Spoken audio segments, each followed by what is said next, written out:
नमस्कार मित्रांनो, आज जे घरनिकीचं मैदान झालं त्या मैदानाचा 1 नंबरचा मानकरी ठरलाय हरण्या आणि राजा. आज नमस्कार. नमस्कार. आज काय सांगचाल आजच्या मैदानाबद्दल? काय ना, आज घरनिकीचा जो मैदान होता तो राजाच्या गावचा मैदान होता.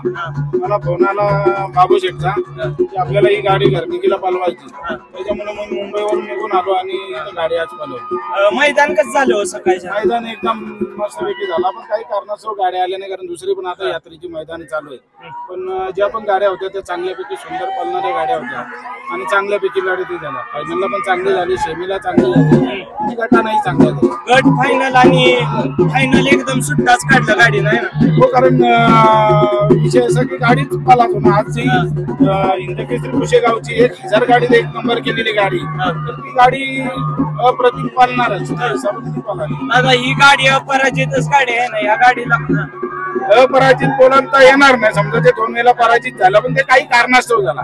एकदा त्यांची कुठेशी तरी ते काही बैलाची जास्त अंगर चालू होती राजाची.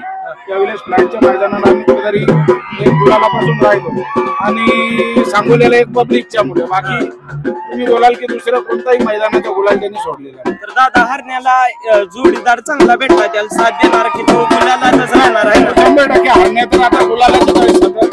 जसा जोडीदार असत तसा हरण्यापाला तो, जसा हरण्यापाला तो तसा जोडीदार पाला तो. त्या हिशोबाने पहिला करून मी त्याला फायनलला बसवण्याचा प्रयत्न करतो. आज दादा दुसरा गुलाल, एकदम सलग 2 गुलाल केलाय हरण्यानं, काय सांगचाल? हो, हरण्याला गुलालाची आवड आहे आणि हरण्याला मालकाच्या मुलाच्या नावाची जास्त आवड आहे. म्हणून तो एवढा जीव लावून आज जर मुंबईवरून एवढा लांबचा प्रवास करून जर इथे येऊन फायनल घेऊ शकतो, तर मला त्याच्यावरती अजून दुसरा काय या पाहिजे. तर दादा, साधारण आता हा खेळ काही शेतकऱ्यांचा राहिलाच नाही. साधारण तिकडं इकडे यायला साधारण किती खर्च येतो? जोही खर्च झाला, मी फक्त एक प्रेमापोटी आलेलो. मी आजपर्यंत कोणाची वायदी घेतली नाही.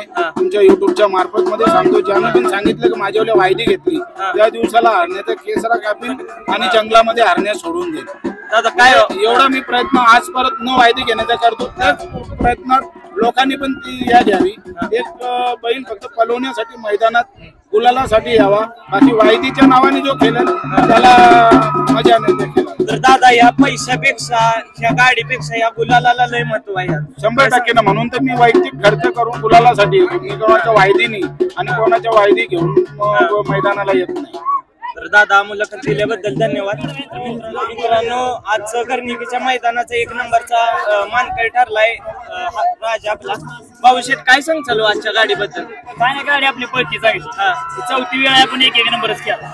तर दादा, राजाला म्हणजे सोबतीचा बैल भेटल्यावर चांगला तो 1च नंबर करणार आहे. आज नियोजन कसं लागलेलं? आज नियोजन आधी लावलं होतं, गावचं मैदान आहे म्हटलं हरण्या राजा भाऊ आहे. भाऊशेठ, आता आगामी नियोजन काय असणार आहे राजाचं? ही गाडी पळवायची. शुभेच्छा तुम्हाला या गाडीबद्दल. राजाने 1 नंबर केला गावच्याच मैदानावर, काय सांगचाल? आता ते गेल्या वर्षी बी 1 केला होता, यंदा बी केला. कशी पळाली गाडी, म्हणजे ह्या गाडीबद्दल काय सांगचाल? नाही, चांगली पळते गाडी. पहिली पळालेली जाय, सारे प्रेक्षक बघतोय, सारा महाराष्ट्र बघतोय. पहिली पळालेली जाय गाडी चांगली ना. दादा, ही अपराजितच गाडी आहे ना? अपराजित. राजाच गाडी. होय. काय या गाडीचं वैशिष्ट्य काय सांगता? नाही, दोन्ही जुळून पळते ती. आणि म्हणजे अशी बकलत नाही गाडी ना, सरळ स्टेट रेषेत पळते गाडी. काय 2 नंबर सेमीत नक्की काय झालं? काय नाही झालं. आज नियोजन कसं लागलेलं हरण्या आणि राजा? काय असतं, काय आमचं ते बाबू नियोजन करतो, त्यामुळे आम्हाला ते काय माहिती नाही नियोजनाचं. सगळं नियोजन बाबूकडेच असतं. बाबूकडे असतं. आज राजा म्हणजे वेगळ्याच फॉर्म मध्ये दिसत होता सकाळचा, नाही ना? हा. कशी गाडी कशी पाहिली हो दादा? गट, सेमी आणि फायनल चांगली पळाली गाडी. शुभेच्छा तुम्हाला. आज फायनल घेतल्या, असंच राजा कायम फायनल घेत राहा. धन्यवाद. थँक्यू.